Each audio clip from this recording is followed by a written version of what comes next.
మీ business ఏదైనా మీ ఊర్లో promotion చేయాలంటే అది సుమన్ టీవీతోనే సాధ్యం. ఇప్పుడే సంప్రదించండి.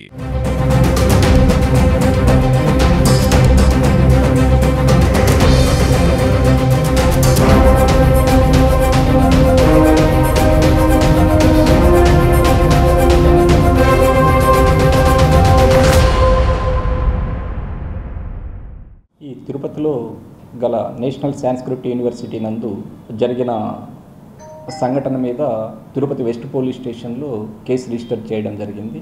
ఆ కేసు వివరాలు ఏమిటంటే, లక్ష్మణ్ కుమార్ అని అసిస్టెంట్ ప్రొఫెసర్గా పనిచేస్తున్న లక్ష్మణ్ కుమారు ఒరిస్సాకు చెందిన ఒక విద్యార్థిని పట్ల అనుచితంగా ప్రవర్తించి ఆమె వీడియోలు తీసుకొని లైంగికంగా వేధిస్తున్నారని చెప్పేసి రిజిస్ట్రార్ గారు కంప్లైంట్ ఇవ్వడం జరిగింది.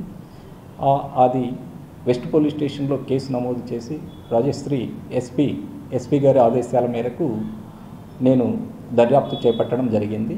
దర్యాప్తులో భాగంగా అమ్మాయి ఒరిస్సాలో ఉన్నందున అక్కడ వెస్ట్ ఇన్స్పెక్టర్ ఆధ్వర్యంలో ఒక టీముని ఆ అమ్మాయిని విచారించడానికి పంపించడం జరిగింది.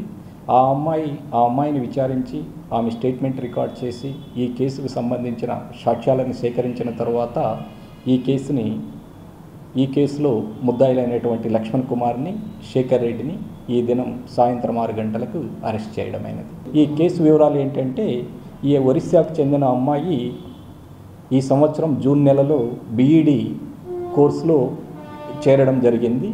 చేరిన తర్వాత ఆ కోర్స్ కోఆర్డినేటర్ అయినటువంటి లక్ష్మణ్ కుమారు తన యొక్క హోదాను ఇదిగా చేసుకొని ఆ అమ్మాయితో చనువుగా ఉంటూ ఆ అమ్మాయికి డౌట్స్ క్లియర్ చేస్తూ ఈ నెపంతో ఆ అమ్మాయిని లొంగ తీసుకొని ఆ అమ్మాయితో ఫిజికల్ రిలేషన్ పెట్టుకున్నారని, తర్వాత ఆ వీడియోలు శేఖర్ రెడ్డి ద్వారా తీయించి తర్వాత కూడా ఆ అమ్మాయిని బ్లాక్మెయిల్ చేసి లైంగికంగా వేధిస్తున్నారనేది ఆరోపణలో ప్రస్తుతానికి వాళ్ళని అరెస్ట్ చేయడం జరిగింది.